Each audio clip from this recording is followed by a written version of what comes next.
साथियों नमस्कार, मैं हूं पराग और आप सभी का एक बार फिर से मैं बहुत-बहुत स्वागत करता हूं। साथियों आज विषय बहुत गंभीर है, लेकिन बातचीत करना बहुत ज़रूरी है। साथियों आपको बता दें पटना वाले खान सर जी, वही कोचिंग वाले खान सर जी ने कहा है, आरक्षण को लेकर के बड़ा बयान दिया है और उन्होंने जो कहा है, वो आपको सुनना चाहिए। लेकिन सबसे बड़ी खबर, मायावती जी ने कल जो स्टेटमेंट दिया है उससे मुस्लिम समाज मायावती जी की तरफ एक तरफा खींचा हुआ चला आया है। जो एक तरफा मायावती जी ने मुस्लिम समाज के प्रति आवाज उठाई है, उस आवाज से ऐसा लग रहा है कि मुस्लिम समाज अपने मसीहा की तलाश कर रहा है। आज तमाम बड़ी खबर है जिस पर बातचीत करेंगे। आखिर मायावती जी का क्या स्टेटमेंट आया है जिससे मुस्लिम समाज, दलित समाज एक तरफा बहन जी की तरफ आकर्षित हो रहा है। परवेज अहमद ने लिखा बड़ी खबर बहन जी के लिए और वहीं पर फिर बात करें मोहम्मद जनाब अंसारी की, इन्होंने भी बहन जी के लिए बड़ी खबर लिखी है। साथ में आपको बता दें मायावती जी ने यूपी के गाजियाबाद वाले डसना वाले मंदिर के बारे में लिखा।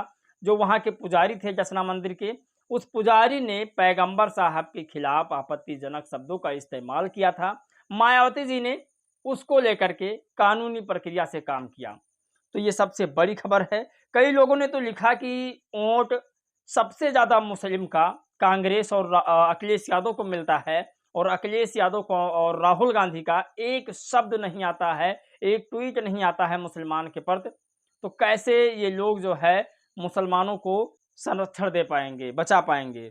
वहीं सबसे बड़ी खबर आपको बता दें, गौतम सिंह सिद्धार नाम का एक आईडी है जो मायावती जी को आरएसएस की दल्ली बोल रहा है। सोचिए, सबसे कठिन शब्द। तो आज इन तमाम खबरों पर बातचीत करते हैं। इसकी आईडी भी आपको दिखाएंगे, ये कौन है, कहाँ का रहने वाला है, ये भी आपको बताएंगे। चलिए आज की वीडियो हम शुरू करते हैं। साथियों अगर सबसे बड़ी खबर की बात की जाए तो सबसे बड़ी खबर दोस्तों ये है कि मायावती जी ने कल जिस तरह से डसना मंदिर के महंत ने पैगंबर साहब के प्रति आपत्तिजनक टिप्पणी की थी, उसको लेकर भीम आर्मी चीफ चंद्रशेखर और मंजीत सिंह नौटियाल, मायावती ने, तमाम लोगों ने, जो बहुजन नेता हैं, तमाम बहुजन नेताओं ने सड़कों पर भी आंदोलन किया और ट्विटर के माध्यम से राजनीतिक और कानूनी प्रक्रिया के माध्यम से भी काम किया। लेकिन अखिलेश यादव जी का और कांग्रेस के चीफ राहुल गांधी जी का एक भी शब्द नहीं आता है। मुस्लिम समाज हमेशा बहन जी को बीजेपी का बी टीम कहता है। वो मुस्लिम समाज जो लगातार कांग्रेस और समाजवादी पार्टी को अपना वोट देता आया है और आज जब भी कभी भी मुस्लिम समाज के ऊपर कोई टिप्पणी करता है, आप शब्द भाषा का इस्तेमाल करता है, तब बहन जी खड़ी हो जाती हैं तुरंत। अगर बात करें मुसलमानों को भागीदारी देने की तो सबसे ज़्यादा मायावती जी भागीदारी देती हैं। अगर बात करें मुसलमानों के प्रति आवाज़ उठाने की तो सबसे ज़्यादा बहन जी आवाज़ उठाती हैं। लेकिन जब वोट देने की बारी आती है तो सबसे ज़्यादा नफरती मुसलमानों में भरी जाती है। आज भी दलित समाज के प्रति कितनी नफरत है मुसलमानों की, ये भी आपको बताएंगे। तो सबसे बड़ी खबर यह है कि यूपी के गाजियाबाद में डसना देवी मंदिर के महंत द्वारा इस्लाम मजहब के खिलाफ फिर से नफरती बयानबाजी की गई है, जिससे पूरे इलाके में तथा देश के कई हिस्सों में भी अशांति व तनाव की स्थिति उत्पन्न हुई है। पुलिस द्वारा प्रदर्शनकारियों के खिलाफ तो कार्रवाई की गई, परंतु मूल दोषी भयमुक्त है। सोचिए, बहन जी ने कहा कि जो प्रदर्शन कर रहे थे उनके खिलाफ तो पुलिस वालों ने कार्रवाई कर दी, लेकिन जो असल जो मूल व्यक्ति था जिन्होंने कहा था, वो अभी भयमुक्त होकर बाहर घूम रहा है। आप कल्पना नहीं कर सकते, अखिलेश यादव जी, मैं तो व्यक्तिगत बता रहा हूँ, अखिलेश यादव जी और राहुल गांधी जी जैसे नेता एक शब्द नहीं बोल पाएंगे। ये पूरे लिखित है। जब मुसलमानों के ऊपर लातों से प्रहार किया जाता है, पुलिस वाले करते हैं, तब वो अखिलेश यादव जी का स्टेटमेंट आता है कि वो प्रार्थना कर रहे थे। सोचिए, नमाज भी वो नहीं कह सकते हैं। तो स्पष्ट बात करना बहुत ज़रूरी है। मोहम्मद जनाब अंसारी लिखते हैं कि पता नहीं क्यों यूपी का मुस्लिम अखिलेश के पीछे भाग रहा है, समझ नहीं आ रहा है। मुस्लिम के मुद्दे पर अखिलेश यादव कभी बोलते नहीं और बोलते भी हैं तो मुस्लिम नेम लिखने में भी दिक्कत है, उन्हें शर्म आती है। मोहम्मद जनाब अंसारी कि 95% मुस्लिम अखिलेश यादव जी को वोट देता है, लेकिन फिर भी अखिलेश यादव मुसलमानों का मुसलमान नहीं लिख सकते हैं। तो ये कैसी देश की विनम्रता है कि जो मसीहा बन रहा है उसको बी टीम कहा जाता है, और जो ऊँट लेकर राजनीति कर रहा है और बोलता भी नहीं है मुद्दे पर, उसके खिलाफ कोई नहीं बोलता है। अगर हम बात करें असदुद्दीन ओवैसी की, तो उनको भी बीजेपी का बी टीम कहा जाता है। राहुल गांधी जी की सिस्टर जो हैं प्रियंका वाड्रा जी, उन्होंने भी कहा था बीजेपी की बी टीम है। तो आपके नेताओं को भी बीजेपी का बी टीम कहा जाता है, आप कल्पना नहीं कर सकते। परवेज अहमद लिखते हैं कि बसपा मुसलमानों की नज़र में भाजपा की बी टीम है। जिनका यह नज़रिया है उनसे सवाल, मुसलमानों का अधिसंख्यक हिस्सा जिनकी सियासी दरी उठाता है, क्या उनमें मायावती जी जैसा बोलने का साहस है? मायावती जी ने सीधा डसना मंदिर भी कहा और मुसलमानों के मजहब के नाम भी लिखे। अगर किसी में एक भी अपशब्द कहने की हिम्मत हो तो बता दें।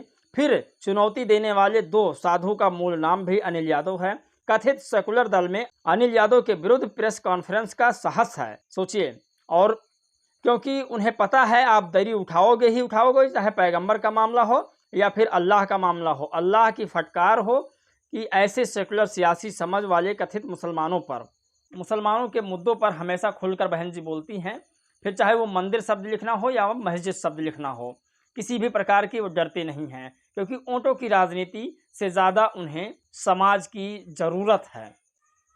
खैर, आपको बता दें, लालू प्रसाद यादव लिखते हैं 10 वर्षों में मोदी की एनडीए सरकार ने रेल का किराया भाड़ा बढ़ा दिया, प्लेटफार्म टिकट का दाम बढ़ा दिया, स्टेशन बेच दिए गए, जर्नल बोगियां घटा दी गई, बुजुर्गों को मिलने वाला लाभ खत्म कर दिया गया, सेफ्टी सिक्योरिटी घटाने पर रोज हादसे हो रहे हैं, फिर भी कहते हैं रेलवे घाटे में है।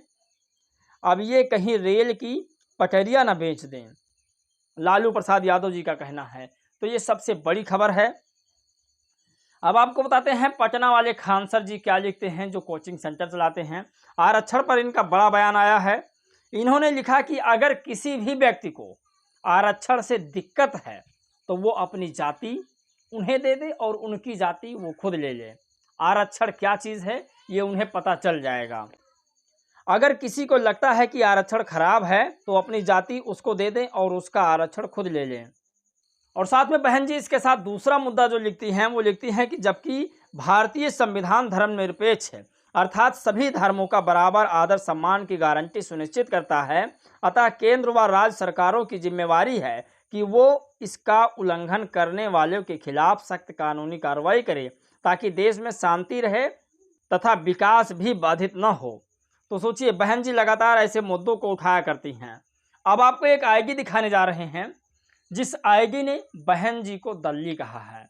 मैं कह नहीं सकता ऐसे शब्द, लेकिन खबर आपको बताना ही पड़ेगा। बीजेपी आरएसएस विहिप के दल्ली मायावती, ऐसा शब्द लिखने वाला आखिर वो व्यक्ति कौन है, आप लोग जानिए।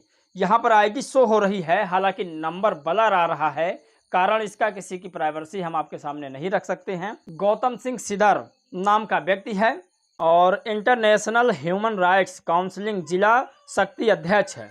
नीवा खैरा खुर्द चंद्रपुर डबरा जिला शक्ति छत्तीसगढ़ इंडिया। तो इस व्यक्ति ने जो है बहन जी को दल्ली कहा है आरएसएस का। तो ऐसे व्यक्तियों पर सख्त से सख्त कार्रवाई भी होनी चाहिए। उन्हें पता होना चाहिए कि कानून का राज क्या होता है, संविधान का राज क्या होता है। इस वीडियो में दोस्तों बस इतना ही।